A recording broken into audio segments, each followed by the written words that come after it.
سورۃ الفاتحہ۔ سورہ فاتحہ کا تعارف، مقام نزول۔ اکثر علماء کے نزدیک سورہ فاتحہ مکہ مکرمہ میں نازل ہوئی ہے۔ امام مجاہد رحمۃ اللہ تعالی علیہ فرماتے ہیں سورہ فاتحہ مدینہ منورہ میں نازل ہوئی ہے، اور ایک قول یہ ہے کہ سورہ فاتحہ 2 مرتبہ نازل ہوئی، ایک مرتبہ مکہ مکرمہ میں اور دوسری مرتبہ مدینہ منورہ میں نازل ہوئی ہے۔ آیات، کلمات اور حروف کی تعداد، اس صورت میں ایک رکوع، 7 آیتیں، 27 کلمے اور 140 حروف ہیں۔ سورہ فاتحہ کے اسماء اور ان کی وجہ تسمیہ۔ اس سورت کے متعدد نام ہیں، اور ناموں کا زیادہ ہونا اس کی فضیلت اور شرف کی دلیل ہے۔ اس کے مشہور 15 نام یہ ہیں۔ نمبر 1، سورہ فاتحہ۔ سورہ فاتحہ سے قرآن پاک کی تلاوت شروع کی جاتی ہے، اور اسی سورت سے قرآن پاک لکھنے کی ابتدا کی جاتی ہے، اس لیے اسے فاتحۃ الکتاب یعنی کتاب کی ابتدا کرنے والی کہتے ہیں۔ نمبر 2، اس سورت کی ابتدا الحمدللہ سے ہوئی، اس مناسبت سے اسے سورۃ الحمد یعنی وہ سورت جس میں اللہ تعالیٰ کی حمد بیان کی گئی ہے کہتے ہیں۔ نمبر 3 اور 4، سورہ فاتحہ قرآن پاک کی اصل ہے، اس بنا پر اسے ام القرآن اور ام الکتاب کہتے ہیں۔ نمبر 5، یہ سورت نماز کی ہر رکعت میں پڑھی جاتی ہے، یا یہ سورت 2 مرتبہ نازل ہوئی ہے، اس وجہ سے اسے السبع المثانی یعنی بار بار پڑھی جانے والی یا 1 سے زائد مرتبہ نازل ہونے والی 7 آیتیں کہا جاتا ہے۔ نمبر 6، 7 اور 8، دین کے بنیادی امور کا جامع ہونے کی وجہ سے سورہ فاتحہ کو سورۃ الکنز، سورۃ الوافیہ اور سورۃ الکافیہ کہتے ہیں۔ نمبر 9 اور 10، شفا کا باعث ہونے کی وجہ سے اسے سورۃ الشفا اور سورۃ الشافیہ کہتے ہیں۔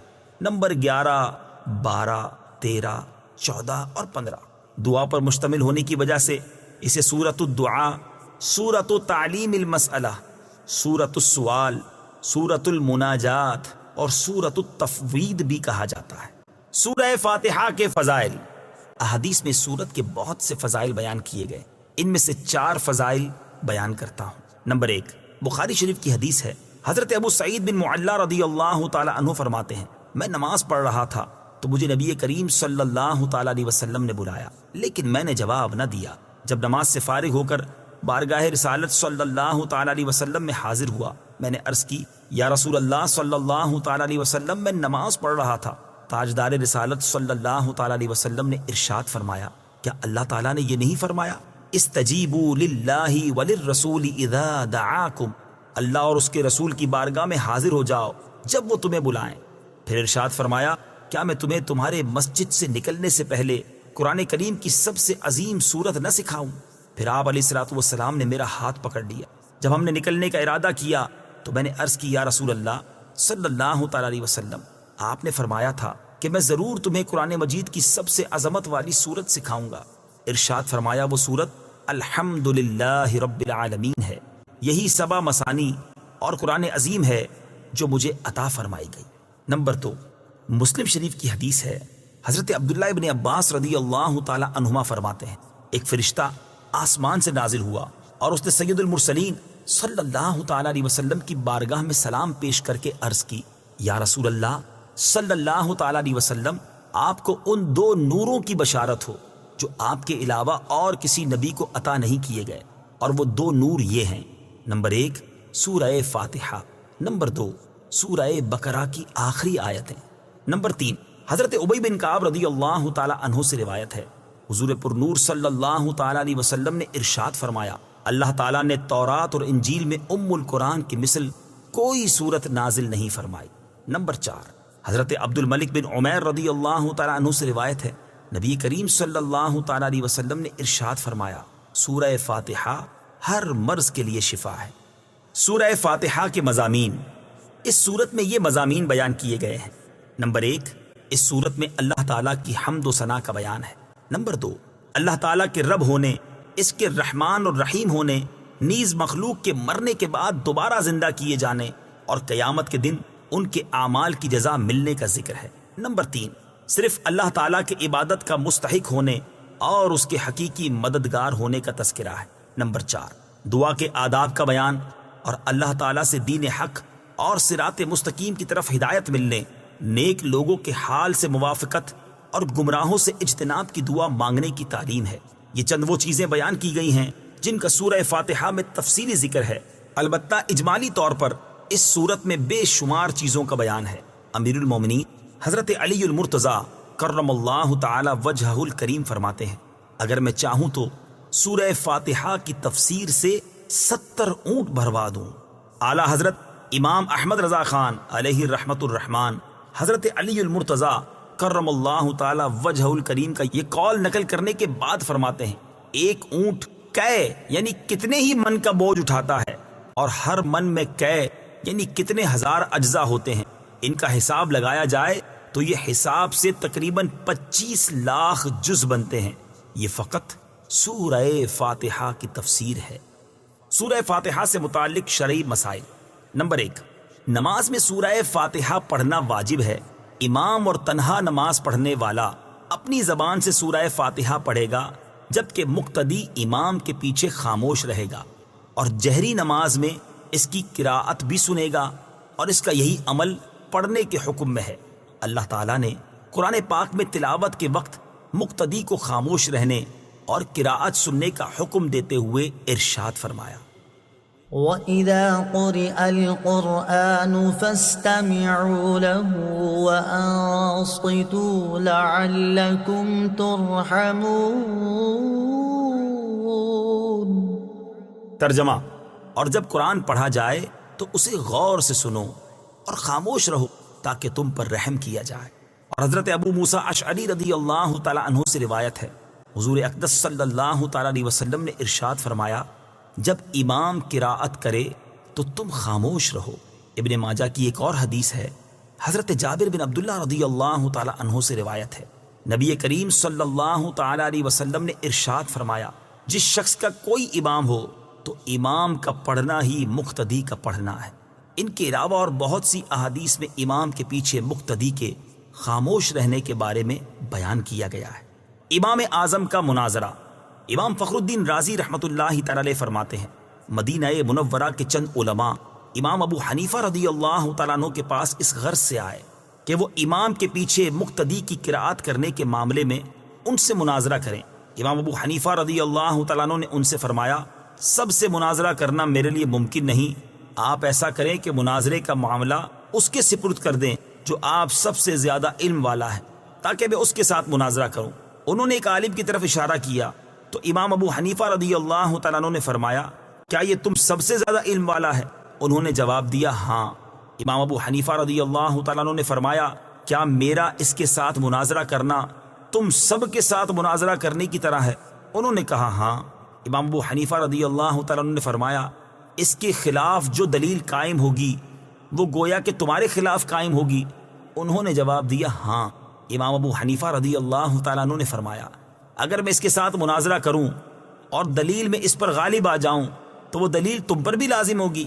انہوں نے کہا، ہاں۔ امام ابو حنیفہ رضی اللہ تعالیٰ عنہ نے دریافت کیا، وہ دلیل تم پر کیسے لازم ہوگی؟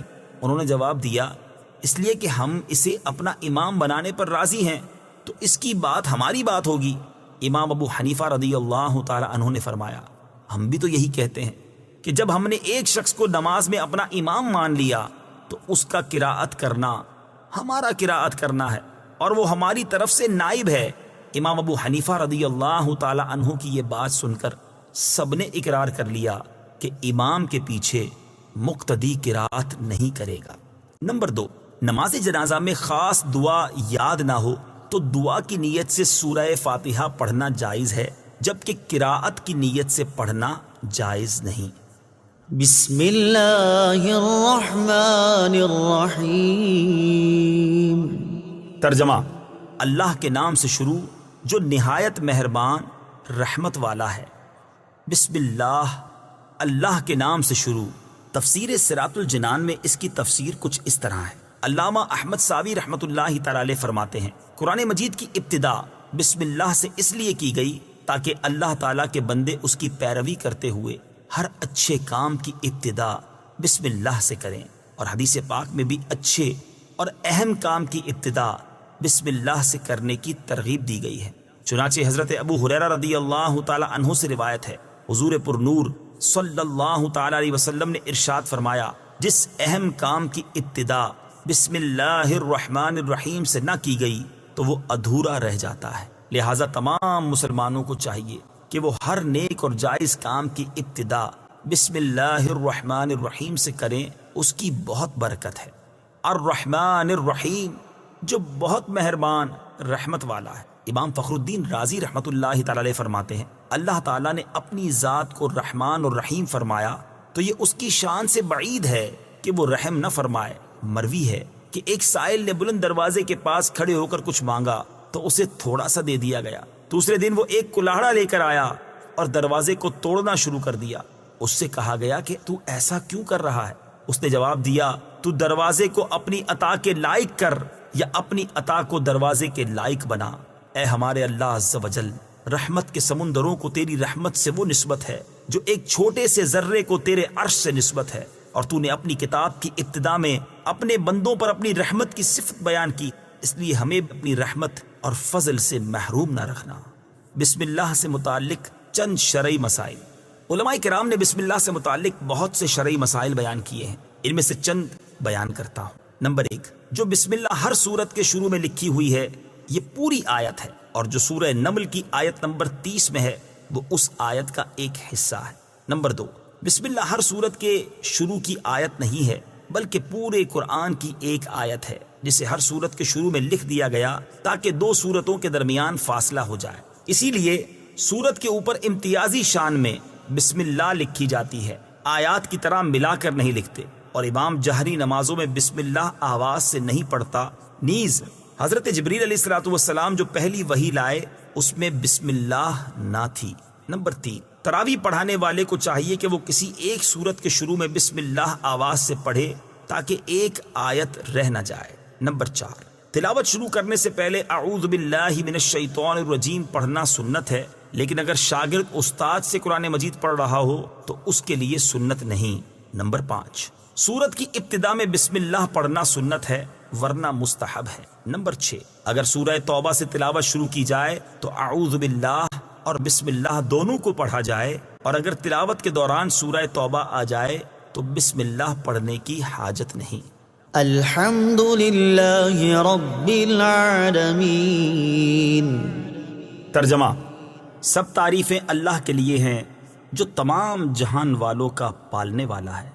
الحمدللہ، سب تعریفیں اللہ کے لیے ہیں۔ تفسیر صراط الجنان میں اس کی تفسیر کچھ اس طرح ہے، یعنی ہر طرح کی حمد اور تعریف کا مستحق اللہ تعالیٰ ہے، کیونکہ اللہ تعالیٰ کمال کی تمام صفات کا جامع ہے۔ حمد اور شکر کی تعریف۔ حمد کا معنی ہے کسی کی اختیاری خوبیوں کی بنا پر اس کی تعریف کرنا، اور شکر کی تعریف یہ ہے کہ کسی کے احسان کے مقابلے میں زبان، دل یا اعضاء سے اس کی تعظیم کرنا۔ اور ہم چونکہ اللہ عز و جل کی حمد عام طور پر اس کے احسانات کے پیش نظر کرتے ہیں، اس لیے ہماری یہ حمد شکر بھی ہوتی ہے۔ اللہ تعالیٰ کی حمد و ثنا کرنے کے فضائل۔ احادیث میں اللہ تعالیٰ کی حمد و ثنا کرنے کے بہت فضائل بیان کیے گئے ہیں، ان میں سے 3 فضائل پیش کرتا ہوں۔ نمبر 1، مسلم شریف کی حدیث ہے، حضرت انس بن مالک رضی اللہ تعالی عنہ سے روایت ہے، نبی اکرم صلی اللہ تعالی علیہ وسلم نے ارشاد فرمایا، اللہ تعالیٰ بندے کی اس بات سے خوش ہوتا ہے کہ وہ کچھ کھائے تو اللہ تعالیٰ کی حمد کرے، اور کچھ پیے تو اللہ تعالیٰ کی حمد کرے۔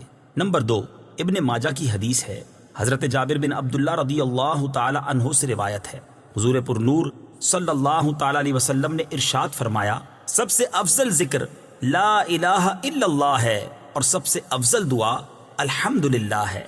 نمبر 3، ابن ماجہ ہی کی حدیث ہے، حضرت انس بن مالک رضی اللہ تعالی عنہ سے روایت ہے، حضور اقدس صلی اللہ تعالی علیہ وسلم نے ارشاد فرمایا، جب اللہ تعالیٰ اپنے بندے پر کوئی نعمت نازل فرماتا ہے اور وہ نعمت ملنے پر الحمدللہ کہتا ہے تو یہ حمد اللہ تعالیٰ کے نزدیک اس دی گئی نعمت سے زیادہ افضل ہے۔ حمد سے متعلق شرعی حکم۔ خطبے میں حمد واجب، کھانے کے بعد مستحب، چھینک آنے کے بعد سنت، حرام کام کے بعد حرام، اور بعض صورتوں میں کفر ہے۔ للہ، اللہ کے لیے۔ اللہ اس ذات اعلیٰ کا عظمت والا نام ہے جو تمام کمال والی صفتوں کی جامع ہے۔ اور بعض مفسرین نے اس لفظ کے معنی بھی بیان کیے، جیسے اس کا ایک معنی ہے عبادت کا مستحق، دوسرا معنی ہے وہ ذات جس کی معرفت میں عقلیں حیران ہیں، تیسرا معنی ہے وہ ذات جس کی بارگاہ میں سکون حاصل ہوتا ہے، اور چوتھا معنی ہے وہ ذات کہ مصیبت کے وقت جس کی پناہ تلاش کی جائے۔ رب العالمین، جو سارے جہان والوں کا مالک ہے۔ تفسیر صراط الجنان میں اس کی تفسیر کچھ اس طرح ہے، لفظ رب کے کئی معنی ہیں، جیسے سید، مالک، معبود، ثابت، مصلح اور بتدریج مرتبہ کمال تک پہنچانے والا، اور اللہ تعالیٰ کے علاوہ ہر موجود چیز کو عالم کہتے ہیں، اور اس میں تمام مخلوقات داخل ہیں۔ الرحمن الرحیم، ترجمہ: بہت مہربان، رحمت والا۔ الرحمن، بہت مہربان۔ تفسیر صراط الجنان میں اس کی تفسیر کچھ اس طرح ہے، رحمان اور رحیم اللہ تعالیٰ کے دو صفاتی نام ہیں۔ رحمان کا معنی ہے نعمتیں عطا کرنے والی وہ ذات جو بہت زیادہ رحمت فرمائے، اور رحیم کا معنی ہے بہت رحمت فرمانے والا۔ یاد رہے کہ حقیقی طور پر نعمت عطا فرمانے والی ذات اللہ تعالیٰ کی ہے، کہ وہی تنہا ذات ہے جو اپنی رحمت کا بدلہ طلب نہیں فرماتی۔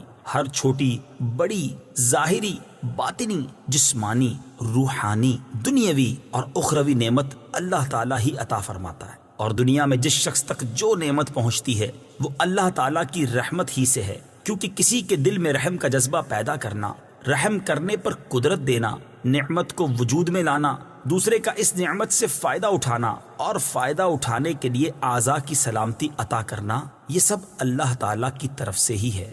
اللہ تعالیٰ کی وسیع رحمت دیکھ کر گناہوں پر بے باک نہیں ہونا چاہیے۔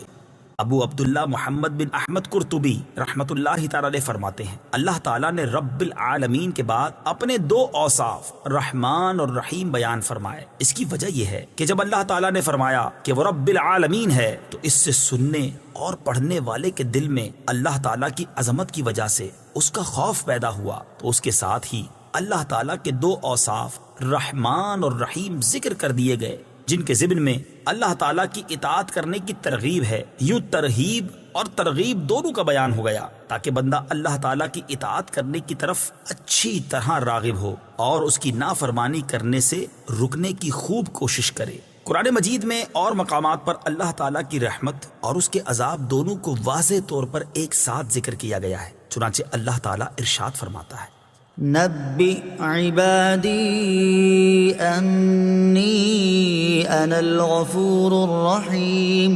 وان عذابی هو العذاب الالیم۔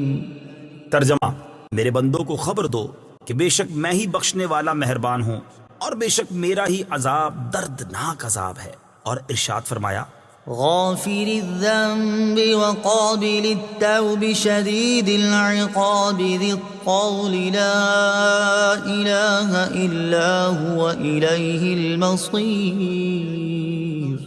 ترجمہ: گناہ بخشنے والا اور توبہ قبول کرنے والا، سخت عذاب دینے والا، بڑے انعام عطا فرمانے والا ہے، اس کے سوا کوئی معبود نہیں، اسی کی طرف پھرنا ہے۔ نیز حضرت ابو ہریرہ رضی اللہ تعالی عنہ سے روایت ہے، رسول اللہ صلی اللہ تعالی علیہ وسلم نے ارشاد فرمایا، اگر مومن جان لیتا کہ اللہ تعالیٰ کے پاس کتنا عذاب ہے تو کوئی بھی اس کی جنت کی امید نہ رکھتا، اور اگر کافر جان لیتا کہ اللہ تعالیٰ کے پاس کتنی رحمت ہے تو اس کی جنت سے کوئی نا امید نہ ہوتا۔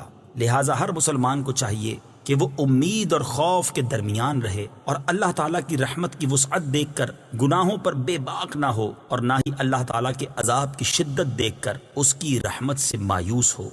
کسی کو رحمان اور رحیم کہنے کے بارے میں شرعی حکم، اللہ تعالیٰ کے علاوہ کسی اور کو رحمان کہنا جائز نہیں، جبکہ رحیم کہا جا سکتا ہے، جیسے قرآن مجید میں اللہ تعالیٰ نے اپنے حبیب صلی اللہ تعالیٰ علیہ وسلم کو بھی رحیم فرمایا ہے۔ چنانچہ ارشاد باری تعالیٰ ہے، لقد جاءكم رسول من أنفسكم عزيز عليه ما عنتم حريص عليكم بالمؤمنين رؤوف رحيم۔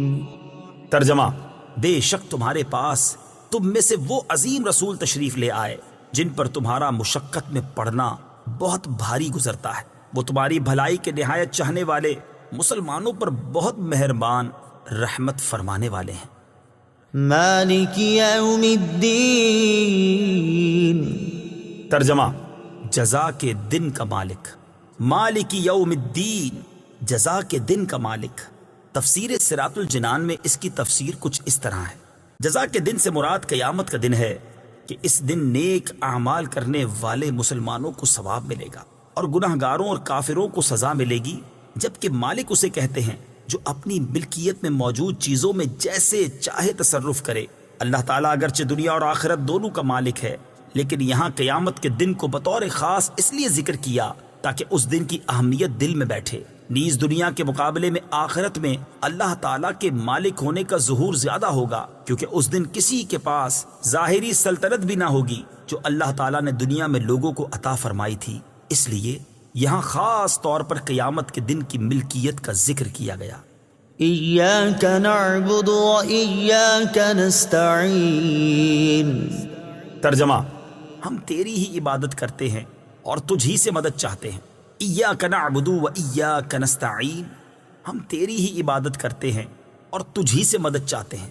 تفسیر صراط الجنان میں اس کی تفسیر کچھ اس طرح ہے: اس سے پہلی آیات میں بیان ہوا کہ ہر طرح کی حمد و ثنا کا حقیقی مستحق اللہ تعالیٰ ہے، جو کہ سب جہانوں کا پالنے والا، بہت مہربان اور رحم فرمانے والا ہے۔ اور اس آیت سے بندوں کو سکھایا جا رہا ہے کہ اللہ تعالیٰ کی بارگاہ میں اپنی بندگی کا اظہار یوں کرو کہ اے اللہ عز و جل، ہم صرف تیری ہی عبادت کرتے ہیں، کیونکہ عبادت کا مستحق صرف تو ہی ہے اور تیرے علاوہ اور کوئی اس لائق ہی نہیں کہ اس کی عبادت کی جا سکے، اور حقیقی مدد کرنے والا بھی تو ہی ہے۔ تیری اجازت و مرضی کے بغیر کوئی کسی کی کسی قسم کی ظاہری، باطنی، جسمانی، روحانی، چھوٹی بڑی کوئی مدد نہیں کر سکتا۔ عبادت اور تعظیم میں فرق۔ عبادت کا مفہوم بہت واضح ہے، سمجھنے کے لیے اتنا ہی کافی ہے کہ کسی کو عبادت کے لائق سمجھتے ہوئے اس کی کسی قسم کی تعظیم کرنا عبادت کہلاتا ہے، اور اگر عبادت کے لائق نہ سمجھیں تو وہ محض تعظیم ہوگی، عبادت نہیں کہلائے گی۔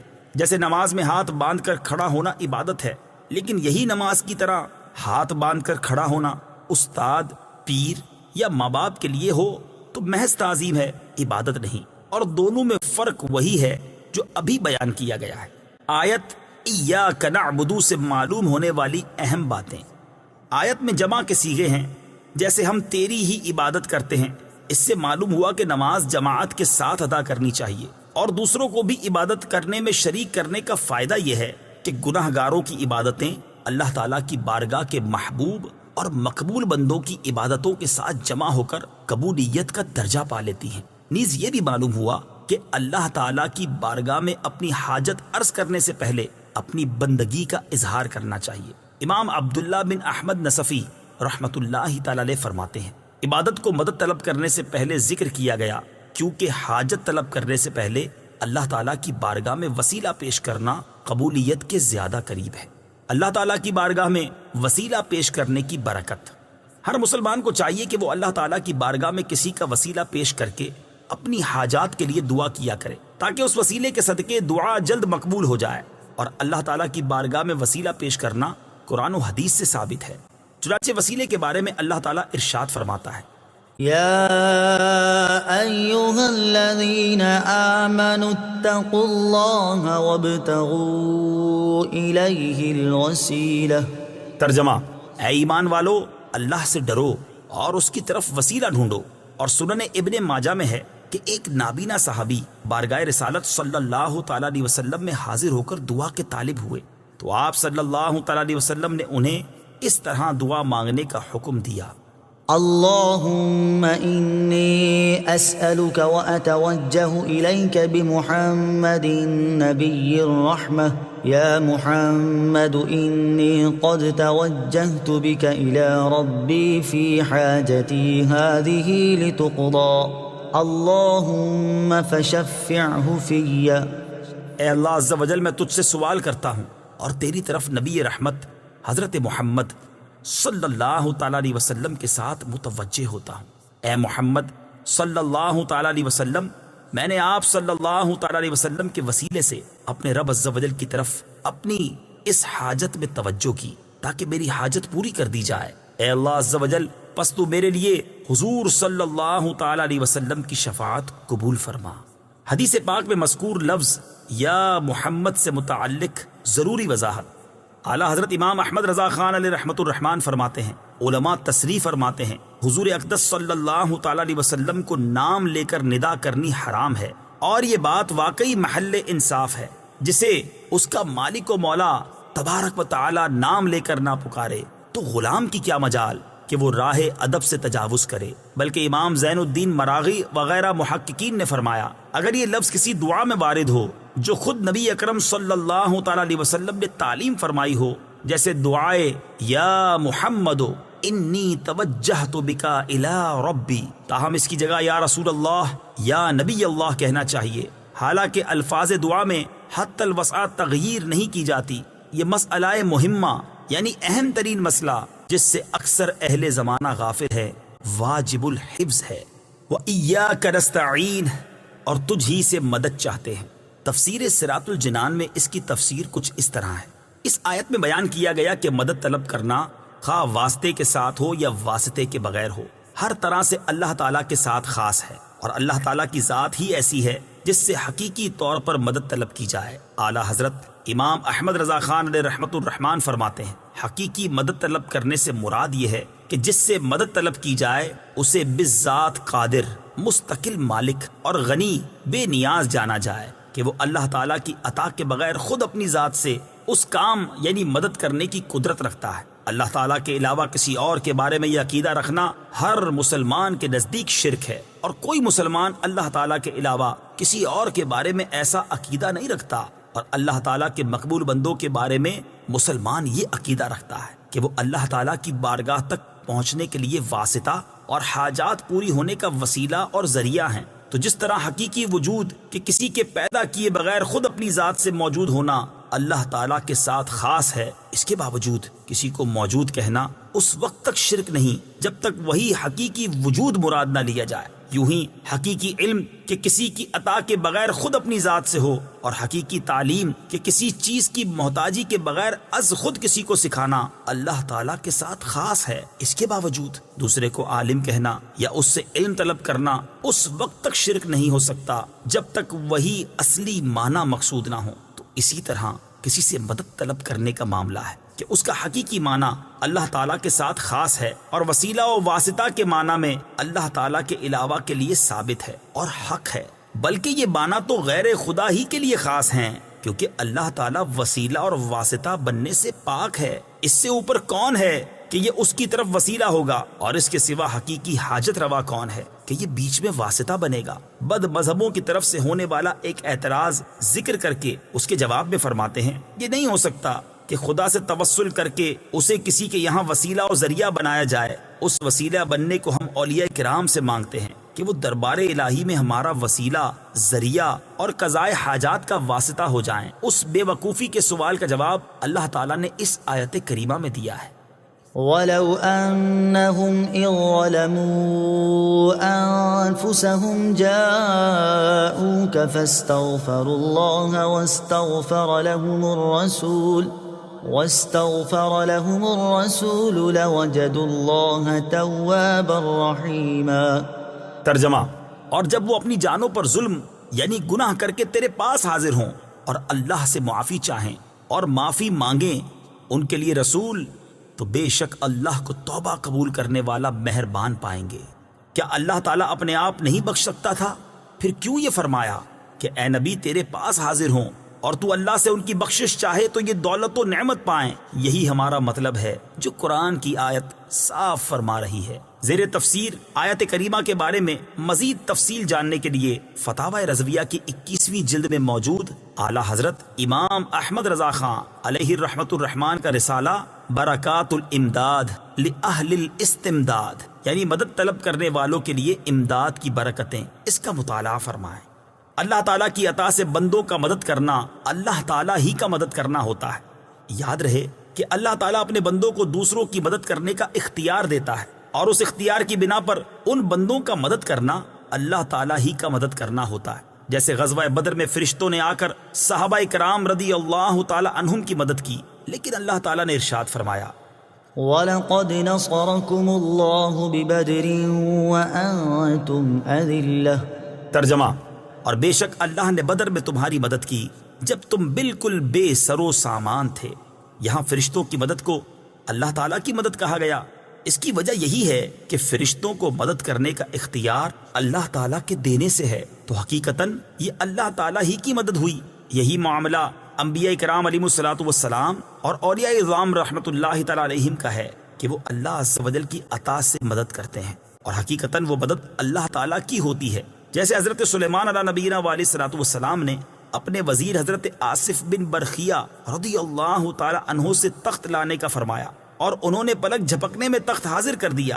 اس پر انہوں نے فرمایا ھذا من فضل ربی، یہ میرے رب کے فضل سے ہے۔ اور تاجدار رسالت صلی اللہ تعالی علیہ وسلم کی سیرت مبارکہ میں مدد کرنے کی تو اتنی مثالیں موجود ہیں کہ اگر سب جمع کی جائیں تو ایک ضخیم کتاب مرتب ہو سکتی ہے۔ ان میں سے چند مثالیں یہ ہیں۔ نمبر 1 صحیح بخاری میں ہے، نبی کریم علیہ الصلوۃ والسلام نے تھوڑے سے کھانے سے پورے لشکر کو سیر کیا۔ نمبر 2 بخاری شریف ہی میں ہے، آپ صلی اللہ تعالی علیہ وسلم نے دودھ کے ایک پیالے سے 70 صحابہ کو سیراب کر دیا۔ نمبر 3 یہ بھی بخاری شریف میں ہے، انگلیوں سے پانی کے چشمے جاری کر کے 1400 یا اس سے بھی زائد افراد کو سیراب کر دیا۔ نمبر 4 لعاب دہن سے بہت سے لوگوں کو شفا عطا فرمائی، اور یہ تمام مددیں چونکہ اللہ تعالیٰ کی عطا کردہ طاقت سے تھی، لہٰذا سب اللہ تعالیٰ کی ہی مددیں ہیں۔ اس بارے میں مزید تفصیل کے لیے فتاوی رضویہ کی 30ویں جلد میں موجود اعلیٰ حضرت امام اہل سنت مولانا شاہ امام احمد رضا خان علیہ رحمت الرحمان کے رسالے الامن والعلا لناعت المصطفیٰ بدافع البلا، یعنی نعت مصطفیٰ صلی اللہ تعالی علیہ وسلم بیان کرنے والوں کے لیے انعامات کا مطالعہ فرمائیے۔ اهدنا الصراط المستقیم۔ ترجمہ: ہمیں سیدھے راستے پر چلا۔ اہدنا الصراط المستقیم، ہمیں سیدھے راستے پر چلا۔ تفسیر صراط الجنان میں اس کی تفسیر کچھ اس طرح ہے: اللہ تعالیٰ کی ذات و صفات کی معرفت کے بعد اس کی عبادت اور حقیقی مددگار ہونے کا ذکر کیا گیا، اور اب یہاں سے ایک دعا سکھائی جا رہی ہے کہ بندہ یوں عرض کرے، اے اللہ عز و جل، تو نے اپنی توفیق سے ہمیں سیدھا راستہ دکھا دیا، اب ہماری اس راستے کی طرف ہدایت میں اضافہ فرما اور ہمیں اس پر ثابت قدم رکھ۔ صراط مستقیم کا معنی، صراط مستقیم سے مراد عقائد کا سیدھا راستہ ہے جس پر تمام انبیاء کرام علیہ الصلوۃ والسلام چلے، یا اس سے مراد اسلام کا سیدھا راستہ ہے جس پر صحابہ کرام رضی اللہ تعالی عنہم، بزرگان دین اور اولیاء اعظام رحمت اللہ تعالی علیہم چلے، جیسا کہ اگلی آیت میں موجود بھی ہے۔ اور یہ راستہ اہل سنت کا ہے کہ آج تک اولیاء کرام صرف اسی مسلک اہل سنت میں گزرے ہیں، اور اللہ تعالیٰ نے انہی کے راستے پر چلنے اور انہی کے ساتھ ہونے کا فرمایا ہے۔ فرمان باری تعالیٰ ہے، یا ایہا الذین آمنوا اتقوا اللہ وکونوا مع الصادقین۔ ترجمہ: اے ایمان والو، اللہ سے ڈرو اور سچوں کے ساتھ ہو جاؤ۔ ابن ماجہ کی حدیث ہے، حضرت انس رضی اللہ تعالیٰ عنہ سے روایت ہے، سید المرسلین صلی اللہ تعالیٰ علیہ وسلم نے ارشاد فرمایا، بے شک میری امت کبھی گمراہی پر جمع نہیں ہوگی، اور جب تم لوگوں میں اختلاف دیکھو تو تم پر لازم ہے کہ سواد اعظم یعنی مسلمانوں کے بڑے گروہ کے ساتھ ہو جاؤ۔ ترمذی شریف کی حدیث ہے، حضرت عبداللہ بن عمر رضی اللہ تعالیٰ عنہما سے روایت ہے، نبی اکرم صلی اللہ تعالیٰ علیہ وسلم نے ارشاد فرمایا، بنی اسرائیل 72 فرقوں میں تقسیم ہو گئے تھے، اور میری امت 73 فرقوں میں تقسیم ہو جائے گی، ان میں سے ایک کے علاوہ سب جہنم میں جائیں گے۔ صحابہ کرام نے عرض کی، یا رسول اللہ صلی اللہ تعالی علیہ وسلم، نجات پانے والا فرقہ کون سا ہے؟ ارشاد فرمایا، وہ اس طریقے پر ہوگا جس پر میں اور میرے صحابہ ہیں۔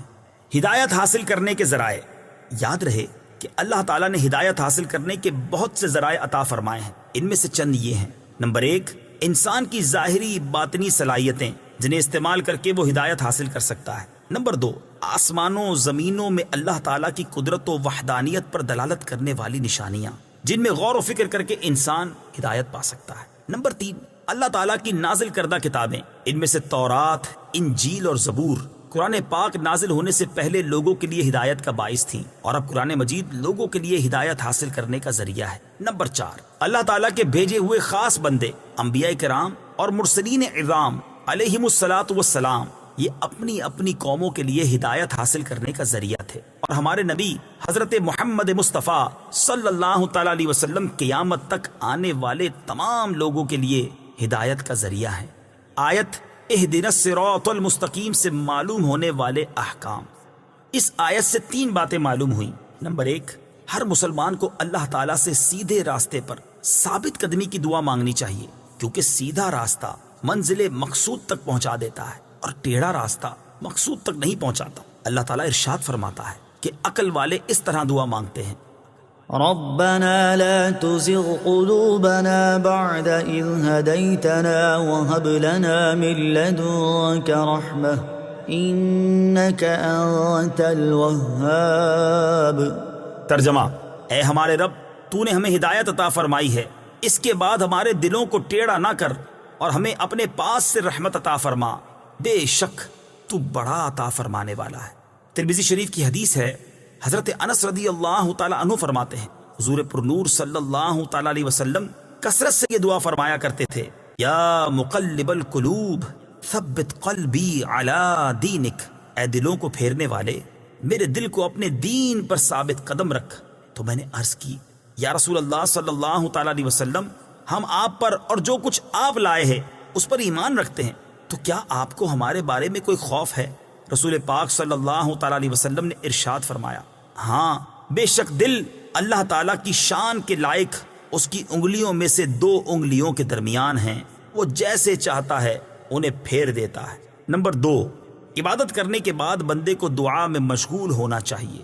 نمبر 3، صرف اپنے لیے دعا نہیں مانگنی چاہیے بلکہ سب مسلمانوں کے لیے دعا مانگنی چاہیے، کہ اس طرح دعا زیادہ قبول ہوتی ہے۔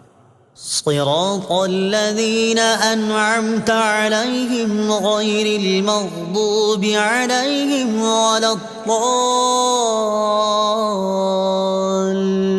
الضالين۔ ترجمہ: ان لوگوں کا راستہ جن پر تو نے احسان کیا، نہ کہ ان کا راستہ جن پر غضب ہوا اور نہ بہکے ہوئوں کا۔ صراط الذین انعمت علیہم، ان لوگوں کا راستہ جن پر تو نے احسان کیا۔ تفسیر صراط الجنان میں اس کی تفسیر کچھ اس طرح ہے۔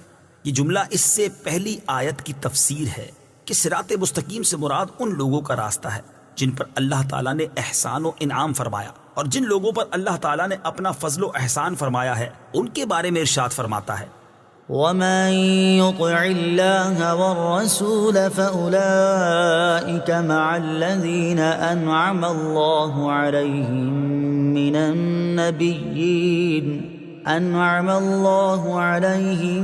من النبيين والصديقين والشهداء والصالحين وحسن أولئك رفيقا۔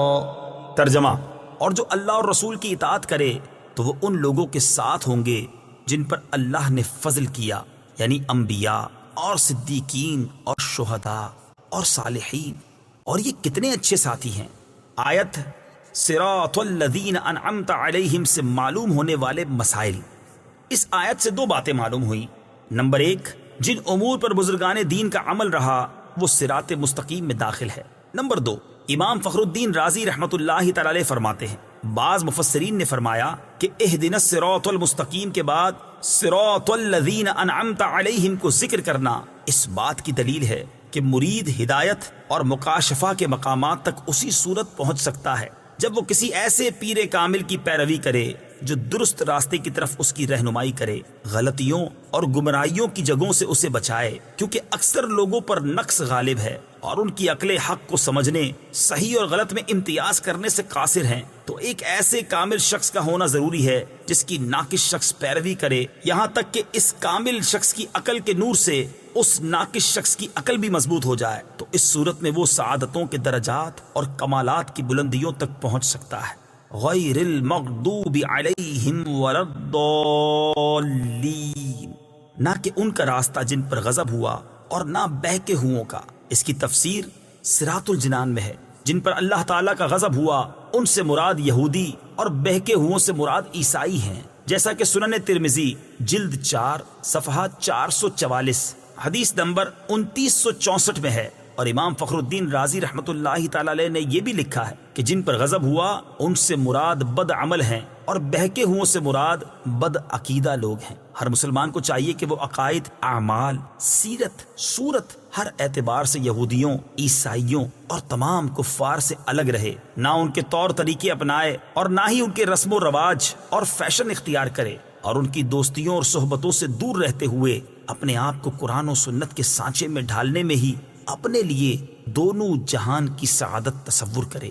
آیت وَلَضَّالِّينَ سے متعلق شرعی مسئلہ، بعض لوگ وَلَضَّالِّينَ کو وَلَضَّالِّينَ پڑھتے ہیں، ان کا ایسا کرنا حرام ہے۔ اعلیٰ حضرت امام احمد رضا خان علیہ الرحمت الرحمان فرماتے ہیں ضاد، ظا، ذال، زا سب حروف متباینہ متغائرہ یعنی ایک دوسرے سے جدا جدا حروف ہیں، ان میں سے کسی کو دوسرے سے تلاوت قرآن میں قصدن بدلنا، اس کی جگہ اسے پڑھنا، نماز میں ہو خواہ بیرون نماز، حرام قطعی و گناہ عظیم، افتراء علی اللہ و تحریف کتاب کریم ہے۔ اس مسئلے کے بارے میں دلائل کے ساتھ تفصیلی معلومات حاصل کرنے کے لیے فتاوی رضویہ کی 6 جلد میں موجود ان رسائل کا مطالعہ فرمائیں۔ نمبر 1، نعم الزاد لروم الضاد یعنی ضاد کی ادائیگی کا بہترین طریقہ۔ نمبر 2، الجام الصاد عن سنن الضاد ضاد کی ادائیگی کے غلط اور صحیح طریقوں کا بیان۔ آمین اس کا ایک معنی ہے اے اللہ عز و جل تو قبول فرما، دوسرا معنی ہے اے اللہ عز و جل تو ایسا ہی فرما۔ آمین سے متعلق شرعی مسائل۔ نمبر 1، یہ قرآن مجید کا کلمہ نہیں ہے۔ نمبر 2، نماز کے اندر اور نماز سے باہر جب بھی سورہ فاتحہ ختم کی جائے تو اس کے بعد آمین کہنا سنت ہے۔ نمبر 3، احناف کے نزدیک نماز میں آمین بلند آواز سے نہیں بلکہ آہستہ کہی جائے گی۔ صدق اللہ العظیم۔